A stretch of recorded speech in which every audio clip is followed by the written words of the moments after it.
Good morning student. आज BSc second year में मैं आपको ईथर और एपॉक्साइड बता रही हूँ जो एक कार्बनिक यौगिक है। ईथर क्या होता है?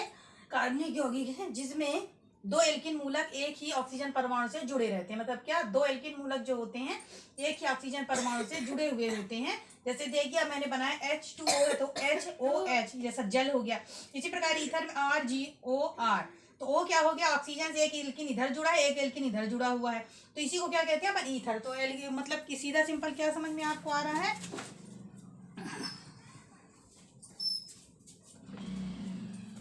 कि मतलब आपको ये देखिए ये R मीन्स होता है, जैसे सपोज दैट मान लो R मतलब हो गया C2H5, देन R बराबर हो गया C2H5H5। तो ये दोनों क्या हो गए, एल्किन मूलक हो गए और किससे जुड़ गए, ये ऑक्सीजन से।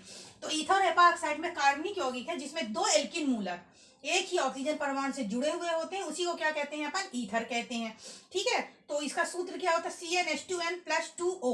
+2O का मतलब क्या हुआ कि दोनों तरफ R मूलक जो ऑक्सीजन के दोनों तरफ जुड़े हुए होते हैं। तो इतना आपको समझ में आया कि ईथर अगर आता है तो आपको सीधा कुछ भी नहीं करना है। जैसे CH3 bond O bond CH3 है तो इसका मतलब R हुआ और इसका मतलब R हुआ है, यानी दो एल्किन मूलक के बीच में क्या जुड़ा हुआ, ऑक्सीजन। तो किसके द्वारा जुड़े हुए हैं, ये ऑक्सीजन के द्वारा जुड़े हुए हैं।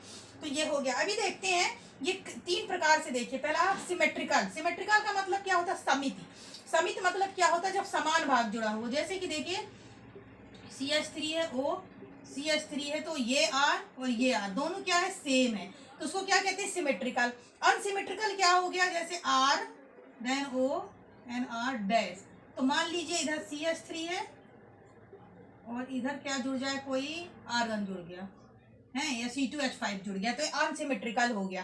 एक होता है एपॉक्सी। एपॉक्सी मतलब क्या होता है कि जो एक साइकिल फॉर्म में होता है। जैसे पहले भी मैंने साइक्लो एल्केन में पढ़ा था, साइक्लो फॉर्म में कैसे होता है, देखें यहाँ, जैसे कि ऑक्सीजन के साथ CH2 और ऑक्सीजन के साथ CH2 इस तरह जुड़ा हो, तो ये क्या हो गया, त्रिकोण ट्रायंगल दिख रहा है। मतलब क्या हो गया, जैसे साइक्लोहेक्सेन होते हैं उसी प्रकार ये।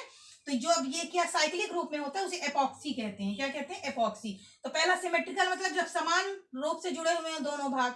अनसिमेट्रिकल मतलब जब एक जैसे CH3 हो और एक तरफ C2H5 हो, या एक CH3 हो एक तरफ धातु जुड़ी हुई कुछ भी। ठीक है, और एपॉक्सी मतलब क्या होता है, जब एक साइकिल फॉर्म में होता है। इतना क्लियर हुआ। तो ईथर में पहला आप ये लिखेंगे कि ईथर कार्बनिक यौगिक है जिसमें दो एल्किन मूलक एक ही किसमें जुड़े हुए होते हैं, ऑक्सीजन परमाणु से जुड़े होते हैं। ओके, और ये है एपॉक्सी। ठीक है, तो ऑक्सीजन से जुड़े हुए होने के कारण ये हो गया। इसके बाद तीन भाग हो गए, सिमेट्रिकल, अनसिमेट्रिकल और एपॉक्सी। सिमेट्रिकल मतलब समान भाग, असिमेट्रिकल मतलब एक असमान भाग, एपॉक्सी मतलब एक चक्री फॉर्म में हो। अब देखिए मैं तीन प्रकार के आइसोमर या समवेता पाई जाती है। समवेता पहला देखिए फंक्शनल या क्रियात्मक, जब फंक्शनल ग्रुप दो प्रकार से जुड़ा हो। अब देखो जैसे O R bond O bond R oxygen है। ठीक है, तो क्रियात्मक समूह में बता रही, तो फंक्शनल ग्रुप जैसे अब मान लो CH3 बॉन्ड O CH3 एक इस तरह जुड़ गया। अब इसी को एक इस तरह जोड़ सकते हैं अपन, CH3 CH2 और OH, तो ये अल्कोहलिक हो गया। एक E3 हो गया और एक मेथॉक्सी मतलब ईथर जैसा, और दूसरा इसी ग्रुप फंक्शनल ग्रुप किस प्रकार से जुड़ गया, इसमें OH के रूप में जुड़ गया तो एल्कोहलिक हो गया, तो एथेनॉल हो गया। तो क्रियात्मक समूह दो प्रकार से इसमें जुड़ सकता है। स्थिर समवेता मीन्स पोजीशन। पोजीशन मीन्स एक मतलब एक नंबर से दो नंबर, दो नंबर से एक नंबर में चेंजेस होते रहना, तो स्थित या पोजीशन कहलाता है। तो स्थित के अकॉर्डिंग अपन देखेंगे, जैसे मेथॉक्सी प्रोपेन है CH3O CH2 CH2 CH3 है। ओके, अब देखते हैं 1 2 एंड 3। ठीक है, इस तरह हो गया। तो ये क्या, एक पोजीशन ये हो गई। दूसरी पोजीशन क्या हो सकती है इसकी, देखते हैं अपन। आप देखें CH3O CH3 और एक CH3 यहाँ जुड़ जाए तो 1 2 3 एक पोजीशन है। तो बस स्थित मतलब उनकी जो पोजीशन होती है वो चेंज होती रहे। तो पहली तो क्या हो गई 1 मेथॉक्सी प्रोपेन और दूसरी हो गई 2 मेथॉक्सी, ये दूसरे नंबर में CH3 लग गया।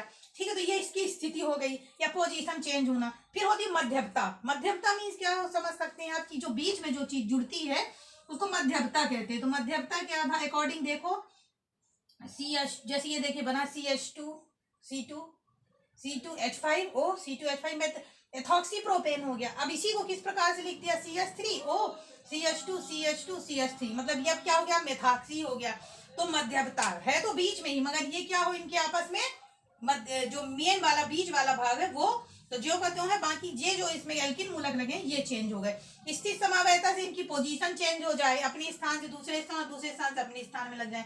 क्रियात्मक समूह तो इसमें दो प्रकार से, पहला तो ईथर के रूप में लगा और दूसरा एल्कोहल के रूप में लगा हुआ है। ईथर एपॉक्साइड क्या होते हैं, तो एपॉक्साइड का मतलब एपॉक्सी मतलब क्या होता है, जो कि बेंजीन फॉर्म में जब ईथर लगा हो, ये देखो आर और आर इस तरह हो, मतलब एक क्या बेंजीन जैसी, मतलब एक साइक्लिक संरचना होती है, तो उसी को कहते हैं अपन एपॉक्सी। तो कार्बनिक यौगिक याद रखना, ईथर एक कार्बनिक यौगिक है जिनमें दो एल्किन मूलक ऑक्सीजन परमाणु से लगे हुए होते हैं। इसका सूत्र आपको याद रखना होगा CnH2n+2O। ठीक है, तो ये क्लियर हुआ। तो ये BSc फर्स्ट टाइम आपके 2 नंबर में ये क्वेश्चन आ सकता है। Thank you.